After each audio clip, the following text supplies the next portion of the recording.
എന്താ പാർവതി, ആ കുറുക്കം കയറാ മൂലയിലുള്ള എല്ലാരെയും നീ ഇങ്ങോട്ട് കെട്ടിയെടുത്തിട്ടുണ്ടല്ലോ. ഈ ഹോസ്റ്റല് നിന്റെ പട്ടിക്കാട് പോലെയാക്കാനുള്ള പ്ലാനാണോ?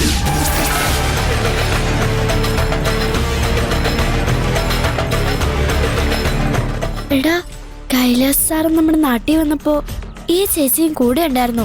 അത് നിനക്ക് ഓർമ്മയില്ലേ? ഓർമ്മയുണ്ട്. ഈ ചേച്ചി അന്നേ കുഴപ്പക്കാരിയാ. മുക്ത, നീ ഇത് കാണുന്നില്ലേ?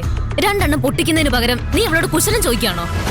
എടി, ഇതുങ്ങൾ ഇവിടെ ഉണ്ടെന്ന് വെച്ച് 24 മണിക്കൂറും മറ്റുള്ളവരെ മുറിയും പൂട്ടിയിരിക്കണം. കൾച്ചറില്ലാത്ത 4-5 ബസ്സും പിടിച്ച് വന്നിട്ടുണ്ട് മറ്റുള്ളവരെ ശല്യം ചെയ്യാൻ. ദേഹത്ത് കുറച്ച് വെള്ളമായതിനാണോ നിങ്ങൾ ഇങ്ങനെയൊക്കെ പറയുന്നത്?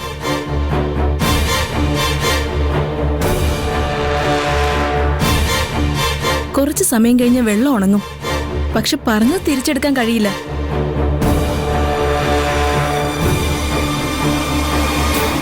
ഞാൻ നിന്നോട് എന്തെങ്കിലും പറഞ്ഞോ? ഇവളോടല്ലേ ഞാൻ പറഞ്ഞത്. നീ എന്തിനാ അത് ഏറ്റുപിടിക്കുന്നേ? നിനക്ക് ഒട്ടും കൾച്ചറില്ല. ഡയന, എന്റെ ചേച്ചിയോട് മര്യാദയില്ലാതെ സംസാരിച്ചാലുണ്ടല്ലോ. നീ എന്ത് ചെയ്യും? എന്നെ ചീത്ത പറയോ? ഞാനും പറയും. ഒരാഴ്ച പറയാനുള്ളത്ര വിശേഷം നീ ഉണ്ടാക്കി വെച്ചിട്ടുണ്ടല്ലോ. നിന്റെ തനിക്കോണം നിന്റെ ചേച്ചിയും അറിയും. മീര, ഗന്ധർവനെ കുറിച്ച് ഡയാന ലക്ഷ്മി ചേച്ചിയോട് പറയാൻ പോവാ. ലക്ഷ്മി ചേച്ചി എല്ലാം അറിഞ്ഞാലോ?